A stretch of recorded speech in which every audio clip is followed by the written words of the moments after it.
어느 날 갑자기 낯설고 알지 못했던 한 사람이 우리 삶 속에 들어와서, 내 삶 영역에 들어와서, 어떻게 된지 모르지만 뚜벅뚜벅 들어와서 평생에 함께 갈 수 있는 것, 그 함께 부모님이 낳아주신 부모보다 더 가까워져서 함께 동거숙하며 살아가고 자녀를 낳고 세워가는 것, 그게 가정이에요. 굉장히 어려운 거예요. 역사가 다르고 생각이 달라요. 성이 달라요. 근데 어느 날 내 삶 속에 깊이 들어왔어요. 서로 이 부분에서 갈등이 일어나죠. 나와 다르기 때문에요.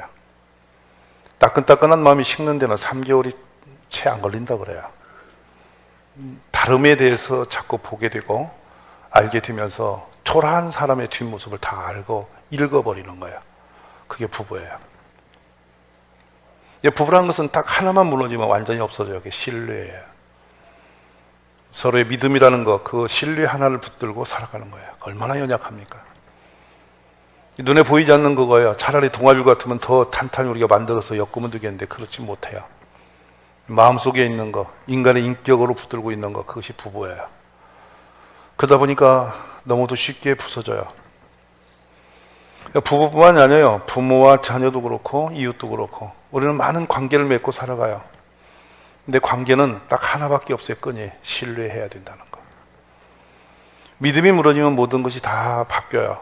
좋았던 감정도 상하게 되고 이전에 아름다워 보였던 것도 미움이 돼요. 그래서 서로 벽을 쌓게 됩니다. 이 관계는 참으로 소중한 것인데요, 내 코드에 안 맞기 때문에, 내가 알고 있는 내 상식선에 그 툴에 안 맞기 때문에 당신은 나쁜 사람이라는 거예요. 남다름인데 다름이 우리에게는 벽이 되어졌어요. 그래서 이웃과 함께 안 하려고 그래요. 가정에서도 그렇고 교회에서도 그렇고 여러분 직장에서도 그런 거예요. 그래서 어느 날 보니까 저 사람이 나하고 전혀 몰랐는데 어느 날 들어와서 같이 깊은 관계를 맺다 보니까 가까워졌는데 또 이것 때문에 상처가 나면 아픔이 되는 거예요. 사람 때문에 힘들어 아파하라고 하는 것은 전부 다 과거에 좋았던 것이 깨어질 때 일어난 증상들이에요. 그래서 사람은 파산된 상태로 사는 경우가 많아요. 차라리 신경을 꺼버리는 겁니다. 그리고 그냥 같이 의무적으로 살아가는 거예요. 재앙이에요. 오늘 관계, 믿음의 신뢰성이 회복되기를 간절히 원합니다. 왜 누가 불신하게 살기를 원하겠습니까? 근데 사단이 그 일을 시작했죠.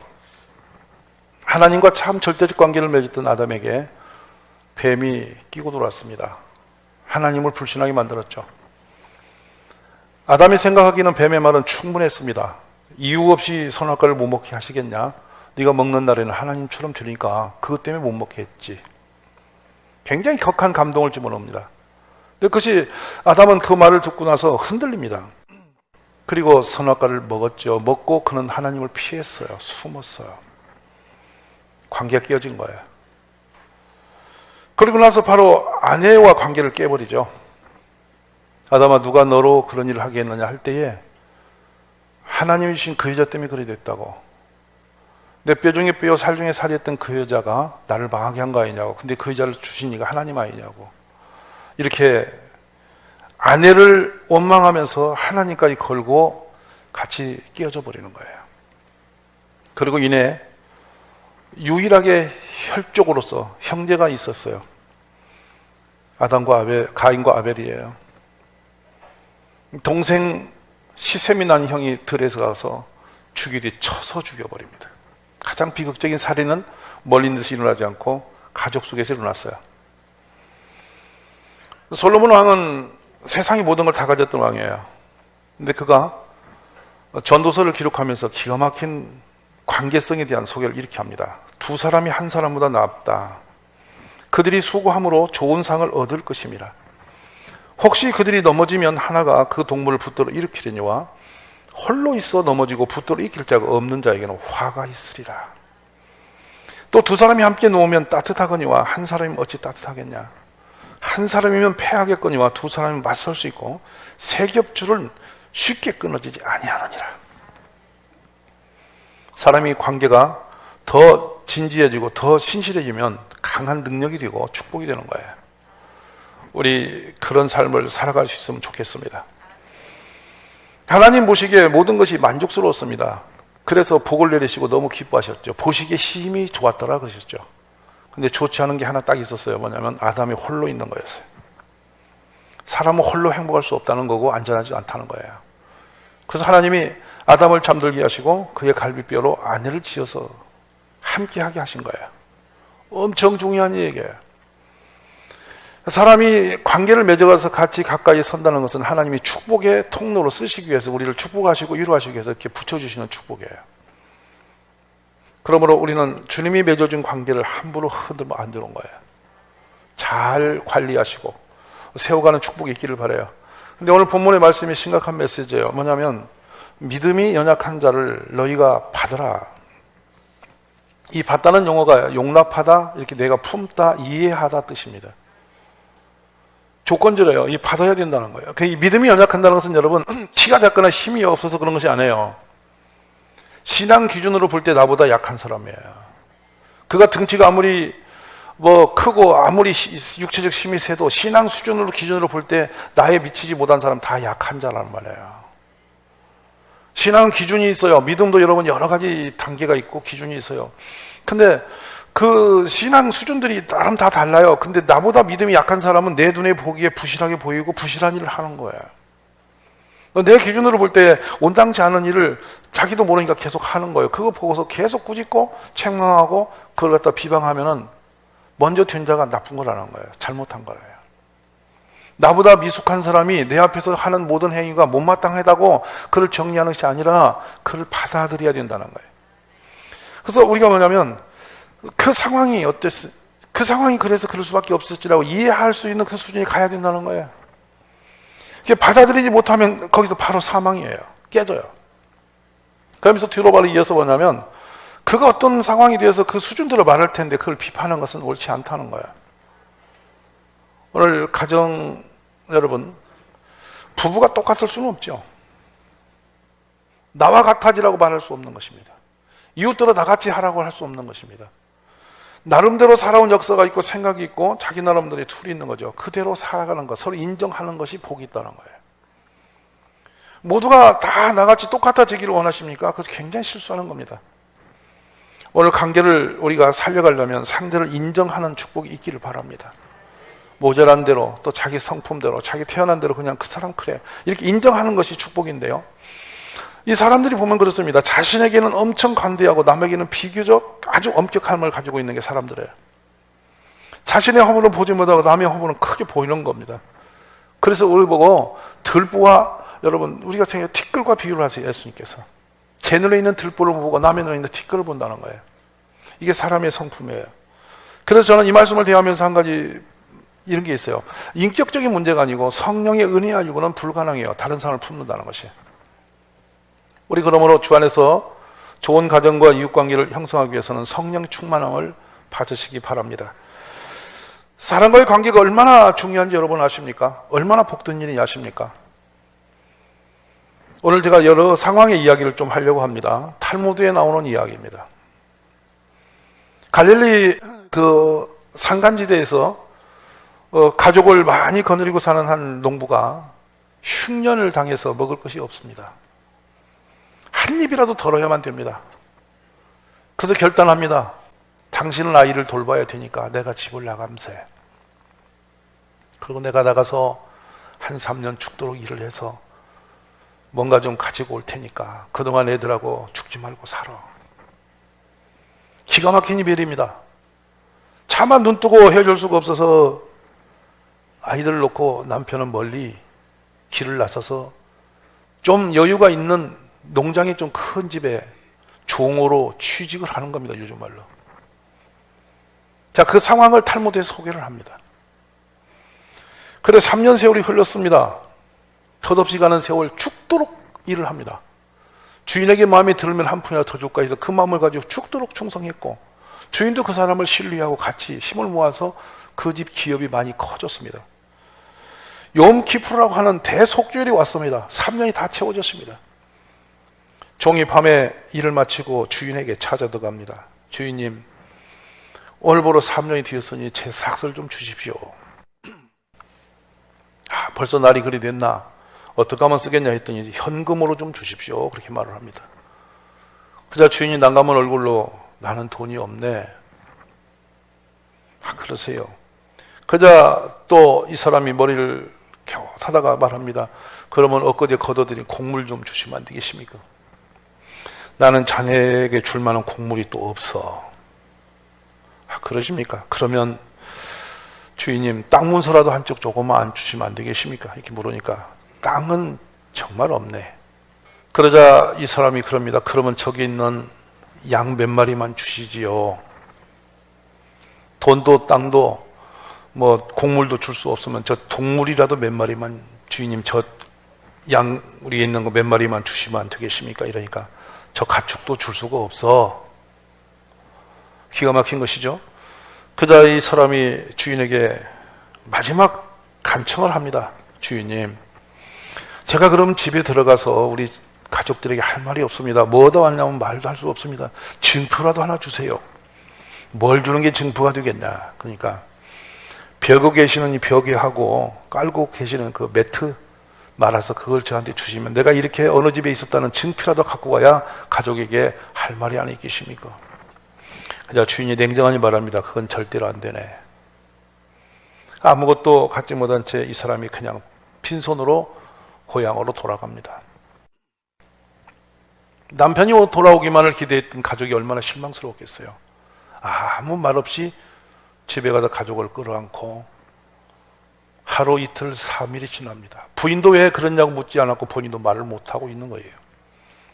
근데 갑자기 마을이 시끌시끌합니다. 뭔가 봤더니 그 농장 주인이 당나귀 3마리에 뭘 가득 싣고 마을로 들어와서 소리를 내고 동네 주민들을 부르는 거예요. 이 사람들이 다 나갔어요. 하더니 보니 소리칩니다. 그 사람 이름을 불러요. 그분 어디 있냐고. 그래서 그 사람을 동네 사람들이 데려 나옵니다. 보니 주인이 온 겁니다. 아니 웬일이십니까? 하니 주인이 묻습니다. 많은 사람 앞에 묻는 거예요. 여보게,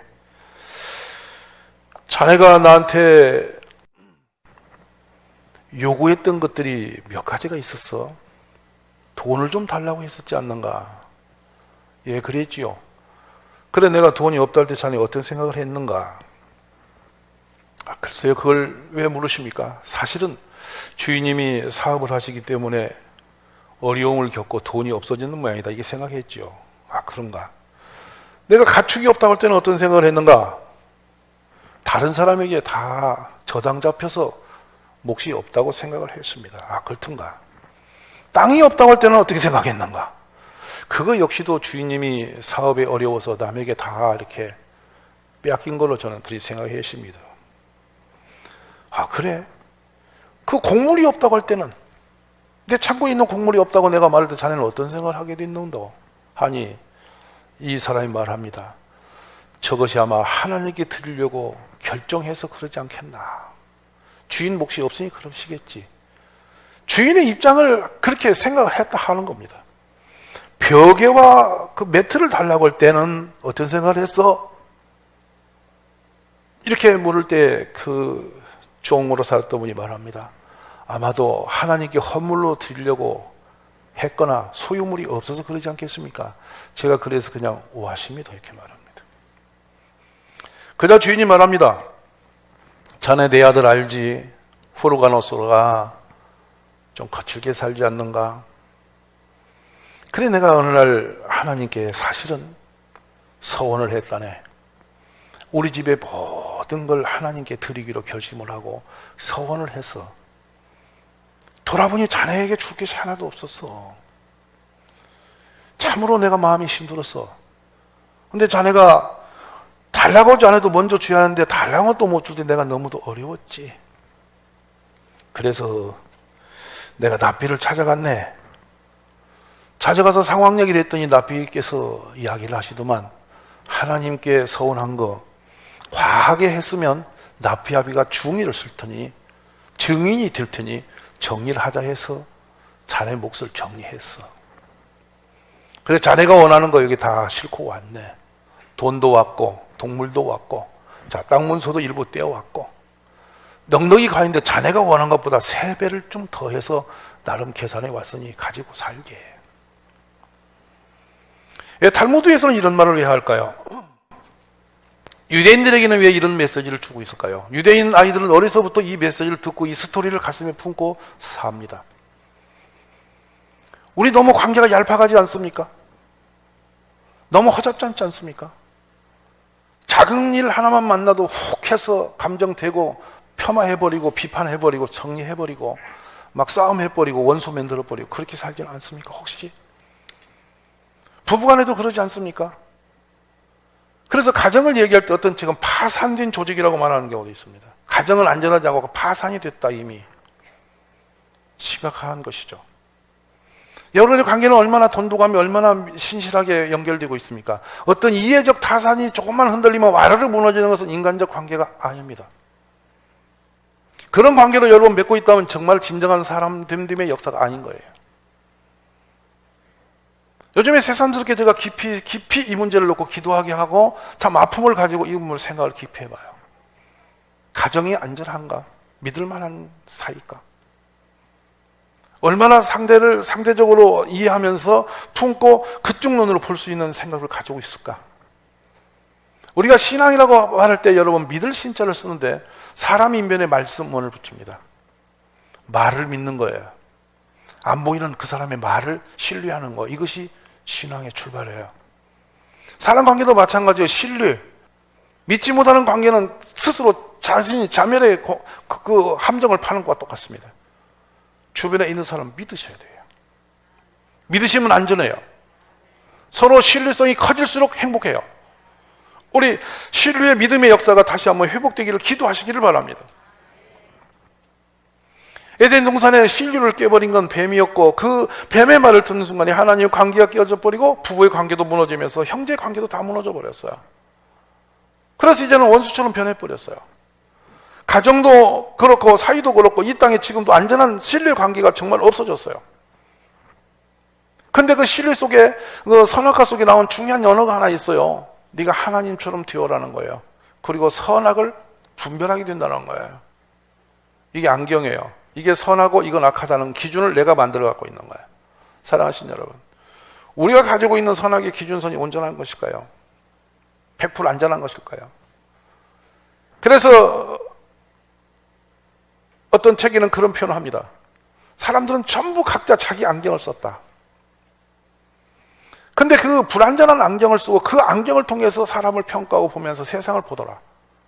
그래 결국에는 자기도 불안전한 사람이 남을 그 안경을 통해서 보면서 다 관계가 끊어져서 스스로 고립되고 무너져 가더라는 거예요. 그래서 결국 우리가 사는 길은 그 안경을 벗는 길인데 그 안경을 바꿔 쓰는 것인데 그 안경을 바꿔 쓸 수 있는 유일한 게 뭐냐면 성령의 눈을 열어야 한다는 거예요. 인간의 인격이 불가능한 거예요. 어찌 보면 서로가 불신해버리면 믿은 사람이 충격을 받게 됩니다. 더 피해를 입게 돼요. 타격을 받는 거죠. 오늘 서로 믿음으로 회복되어지기를 간절히 축원합니다. 오늘 우리가 믿고 싶은 건 믿고 알고 싶은 건 알고 내가 바라는 것만 바라보다 산다면 우리는 굉장히 잘못된 것입니다. 나를 낳아준 부모님보다 더 가깝게 유지하고 사는 것이 부부 아니겠습니까? 가장 믿어야 할 사람이 가장 안전해야 할 사람, 가장 이해 보이커야 할 사람. 근데 내 안경으로 상대방을 들여다보면서 거기 옳지 않다고 만약에 정죄의 칼을 든다면 여러분 심각한 위험입니다. 사랑하는 여러분, 여러분은 어떤 안경으로 사람을 보시나요? 어떤 기준으로 사람들을 대하고 있습니까?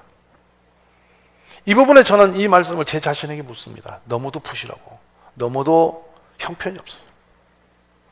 오늘 이 5월을 맞이한 사랑하는 가족 여러분, 내 기준에서 옳고 그름을 말하기 전에 상대가 어떤 상황이 있는지를 한번 돌아보는 지혜가 있으면 좋겠어요. 그 입장으로 한번 가봐야 할 필요가 있어요. 어린아이는 어린아이의 그 이유가 있을 거고 또 어떤 사람은 그 사람의 어떤 과정이 있기 때문에 그렇게 될 수밖에 없는 상황도 있을 거라는 것이죠. 그거를 받아들이는 거, 이것이 신앙입니다. 예수님이 우리를 받아들이지 않았습니까? 예수님이 우리를 품어주시지 않았습니까? 그래서 우리를 살리시지 않았습니까? 근데 우리는 그 예수님은 우리를 살리셨는데 그거는 그냥 그 제쳐놓고 나는 나다 하라고 내 기준을 가지고 돌아다닌다면 심각한 위기에 옵니다.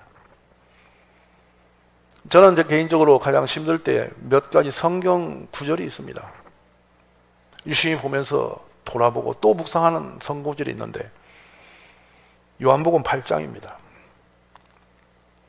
거룩한 성일 아침에 한 여자가 잡혀왔죠. 같이 바람핀 남자는 없어지고 여자만 잡혔으니 그 모습이 어떤 상태에 계십니까? 이미 영적 흐름은 예수님을 거기다 엮어서 예수님을 공개하기 위해서 여자를 잡아온 거예요. 여자는 간음의 현장범이었어요. 율법으로 반드시 돌로 쳐 죽여야 되는 율법적으로 딱 걸려버린 여자야. 그런데 여러분, 예수님이 이 여자를 앞에 놓고 탁 사람들이 와서 판가치지 않았겠어요? 그걸 보고 예수님이 그 군중을 향해서 말씀을 하셨어요. 너희 중에 죄 없는 자가 먼저 돌로 치라라고 하셨어요. 그러자 회종이 양심의 찔림을 받아 한 사람 한 사람 다 떠나버립니다. 그때 예수님이 군중들에게 역전했던 그 말씀이 오늘 우리에게 들려오기를 저는 원해요. 너희 중에 죄 없는 자가 있으면 돌을 들어 치라. 또 나가서 한 번 더 하세요. 오랜 침묵을 깨고 주님이 땅에 앉아 그적거리다 일어나서 여자에게 말을 거세요. 조용해졌겠죠. 그때 주님 묻습니다. 여자여, 너를 정죄하던 자들이 어디 있느냐? 여성이 대답합니다. 다 갔나이다. 그러네. 이제 나도 너를 정죄하지 않으리니 가서 다시는 죄를 범하지 마라. 대단히 중요한 메시지입니다. 우리 살아가는 공동체, 가정, 이웃, 눈을 열어 보시면서 서로가 불쌍히 여기십시오. 긍휼히 여기십시오. 한 텀 차이입니다. 종이 100장 한 차이입니다. 불쌍히 볼 것이냐, 나쁘게 볼 것이냐. 어떤 문제를 일으켰어요. 그러면 그 사람을 정죄할 것이냐, 내가 저 사람을 살릴 것이냐 하는 것입니다. 내가 한 사람을 치면 그 뒤에 1500명의 적이 생긴다는 거예요. 한 사람으로 그치지 않습니다. 한 영혼을 깰 때 나는 안전하냐? 내가 되려 그 쓴 잔을 마실 날이 온다는 거예요. 주님 반드시 물어요. 너는 누구냐고 물어요. 오늘 가정에서도 교회에서도 여러분이 직장에서도 믿음의 눈으로 상대의 입장을 한번 들여다보는 축복의 눈이 열리기를 주의 이름으로 간절히 축원합니다. 세상에는 그렇습니다. 도와줘도 생색이 안 나고 용납하고 용납해도 변화가 늦는 사람도 얼마든지 있습니다. 잘해줘도 거짓말치고 잘해줘도 사기도 치고 잘해줘도 횡령도 하고 잘해줘도 원망거리를 만들어낸 사람도 있습니다. 그렇다고 그때그때 다 칼을 들어 쳐고 내버리면 누가 남겠습니까? 다윗 왕 시대로 돌아가 봅니다. 다윗이 아둘람굴에 숨어 도망 다닐 때 먹을 것이 없이, 그래서 먹을 걸 얻으러 갔다 그걸 주지 않아서 막 그 집을 쳐부시려고까지 덤비들었던 그 사실을 여러분 기억이 나실 겁니다. 나발의 사건이잖아요. 기억나세요? 근데 거기 왔던 사람들, 환난당한 자, 지금 말하면 강도들, 도둑들이 다 왔습니다. 다윗에게 몰려왔어요. 다윗은 그 사람들을 변화시켜서 나라의 지도자로 만들어서 국가를 세워갑니다. 에베소 4장 2절에 모든 겸손과 온유하고 오래 참음으로 사랑 가운데서 용납하고 평안의 매는 줄로 성령이 하나 되게 하신 것을 심써 지키라. 누가 누구에게 불만이 있거든 서로 용납하여 피차 용서하되 주께서 너희를 용서하신 같이 너희도 그리하고 이 모든 것 위에 사랑을 더하라. 이는 온전하게 매는 띠니라. 오늘 믿음이 연약한 자를 우리가 받고 그의 의견을 비판치 않고 그가 하는 것을 용납하고 이해하는 넓은 가슴들이 되시기 바랍니다. 이해와 용서가 필요합니다. 믿음을 회복하는 가정이 되었으면 좋겠습니다. 5월달 우리 서로 믿으십시오. 신뢰하십시오. 그리하면 하늘문이 열리고 축복이 임할 줄로 믿습니다.